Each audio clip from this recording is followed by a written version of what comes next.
जय माँ मंगला नमस्कार समस्त को। आज मु बनाऊली एमती गोटे जिनस जे जोटा कि सकाଳେ खातु कि गाधुआ बेले खातु कि राति खातु कि संजा बेले खातु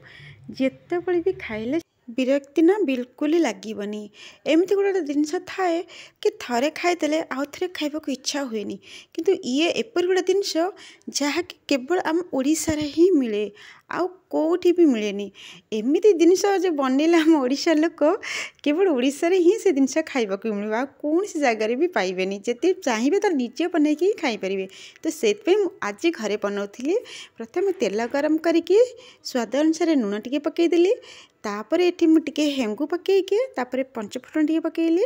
आउे भृषंग पत्र पकईकी टे भाजीदेली। ताकू भल भाव भाजी सारापर ये मुझे पकईदेली हल्दी गुंड आ टे लंका गुंड आ हल्दी गुंड को टे भल भाव भाजी सारापर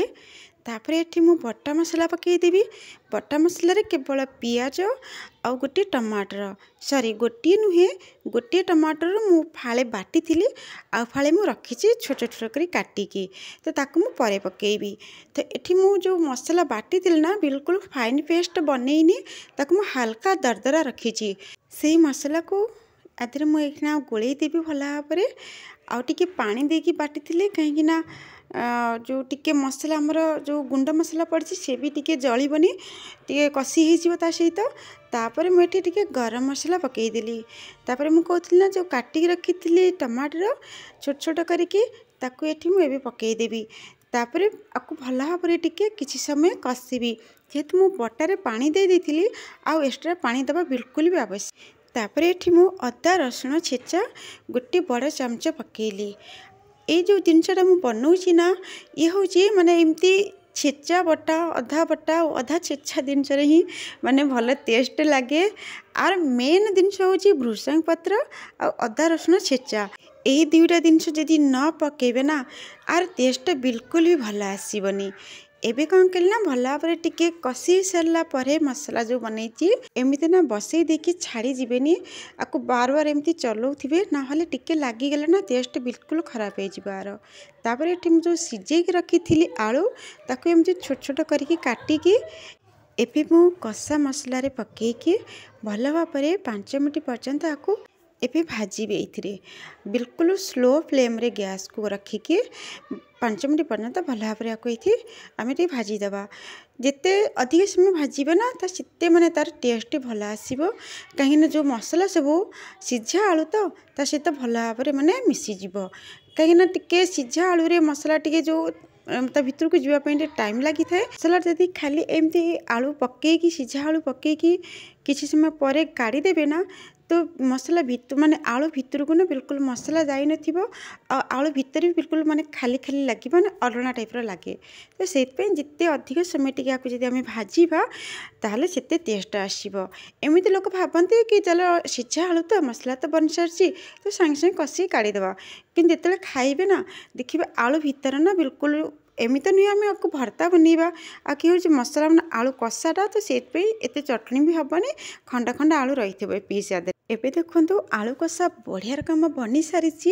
बिल्कुल जमती मार्केट रे जमती मिलेनी दुकान रे तो सेमती बनी सारी। एबे को साइड रखीदे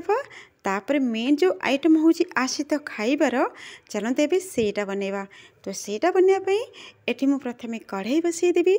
कढ़ई रखिकी एथिरे मु तेल गरम करने किसी रखीदेवी। तापर मु बनइबी बरा। कथा कौन हो आप तो जानी सारे कि मु कौनटा बनाऊँगी बोली। एटा हूँ आम ओडिशार फेमस आइटम माने संध्या बेला हैला माने ए जिनस डेली आम घर को आसे आ पिला माने गाँव को गले जिनस ही प्राय खाती माने जो मसे कि 2 मास रे तार भीतर केवल डेली सकाଳେ ए जिनस ही माने सॉरी सकाଳେ हो कि संजे बेले हो ए जिनस निहाती दरकार आ तो मत बहुत भल लगे। एथे मु बिरी बटारे किसी पियाज आ भृषंग पत्र आ स्वाद अनुसार लुण पकईकी भल भाव टिके गोलई देवी। मु काली राति ठार माने बिरी बाटी रखिले किंतु बनई बेले टाइम हो नथिला तो मुझे चलो संध्या बेला टाइम रे बनईबी। भृषंग पत्र पियाज बिरी किसी गोलई सारा तापर मु सुजी किठी अच्छी पकईकी भल भाव गोलई देवी। जिते सुजी पकई गोलैबे ना पानी बिल्कुल भी देवेनी कहीं पता लगे कि पानी केते कौन दरकार हम बिरी तो एमती पानी भी अच्छी बटा है पानी दिखाई कि आउे मुझे खाइबा सोडा टी पकईली मत टे लगे कि काठुआ परी तो तापर मु खाइबा सोडा अल्प टी पानी देकी जमी खाइबा सोडा टी मैंने भेदीज तो से अनुसार ही गोलैदेली भल भाव गोल सारापर ये तेल भी गरम हो जाता तापर छाणियापी रखीदेली छाणिला भितर हल्का गोल्डन ब्राउन कलर टी है पर्यंत आपको भल भाव आम छाणा है ना टिके तो मैंने बराटा भीतर पर्यंत भी छाणी हेबा दरकार ना माने छोट छोट बरा तो कषा सहित खायापी एत भल लगे नहीं तो आम तरकारी बनने आ सहित कषा बनईचे तो आ सहित छोट बरा ही माने खायापी भल लगे आ बरा एत माने क्रिस्पी लगे छोट बरा यदि खाई तो निहाती जानी यार टेस्ट तो कथा कौन हो आगे तो मैंने जानी नी कि एमती बरा कषा सहित भी खाइबा मिले आगे तो आम खाऊलु केवल तरकारी घुगुनी तरकारी ना बरा बहुत बड़ बड़ साइज्र बरा आसूला से तो टंकाई 2 टंका एमती 5 टंका बरा भी थिला तो से समय आम खाऊले जो आम पिला थिलु एबे सब जिनसर जो पड़ी रेट बढ़ीगला ना तो एते माने बड़ जो बरा भी जमी बनूला आगे जो परी सेपरी बिल्कुल ही बनूनी एबे कौन कर ना यही रकम छोट छोट बरा बनई दौरान आ सहित कषा बनई दौरान कहीं ए जिनसटा ना माने अधिक गाँ दुकान ही मिले गाँ दुकान एमती कहते ना छक मानक दुकानी गोटा माने गाँव में पकई दिंती तो से टाइप रे ही जिनस मिले कहीं बजार तो मिलबार मुझे देखनी बहुत कम मिलूँ हे तो आ बस बहुत टेस्टी लगे जहाँ मैंने बाहर कर छोट बरा आ सहित माने कषा आलू माने बहुत टेस्टी लगे किंतु घुगुनी तरकारी सी जो बरा बने माने एत सीझी न था से बरा भी ता सहित ताठू टेस्ट किंतु ये अधिक जो माने कुरकुरी माने बिल्कुल क्रिस्पी टाइप रे बरा होती बनी थाए आउे आलू कषा एत टेस्टी लगे जे आ बहुत कम समय बनी जाए माने पिला मन जदि जिद करेंगे ना कि सांगे सांगे बनई दियो तो बहुत 10 मिनट लगे ही बस बहुत माने बनी जाए देखो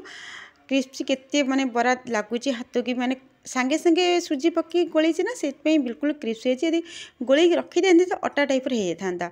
तो सांगे सांगे जो बनइबे ना आण बरंग आगुरी बाटी रखीदे कि सुजी सांगे सांगे पकईकी गोलैकी तापर बरा छाणीदेवे बहुत क्रिस्पी लगे बरा तापर ये मु कषारे ना टिके पियाज भी चुन चुन कर पकईदेली आ सहित टिके चाट मसला पकईदेली एबे देखो बनीगला आमर कषा आ बरा संध्या स्नाक्स आठी कौन कर गोटे कथा देखो ठंडा पड़गला पंजाब रे ना बहुत जोर से ठंडा पड़गला तो मो पिला माने कौन कर कमल भितर देखते पशि जाइछन्ती माने एत शीत हो माने कमल भितर पशिकी माने मत ऑर्डर दौरान कि यहाँ बनई आण से बनई आण आउे मो पुओ ना बिल्कुल कैमेरा सामने को आसे मो झील के आसी जाए कैमेरा सामने को कि पुओ मोर बिल्कुल भी आसे आम चलू खाइबू कषा आ बरा तो वीडियो केमती कौन लगे निश्चय जानवे पुणी देखा गोटे नुआ वीडियो से पर्यंत समस्त को बाय बाय।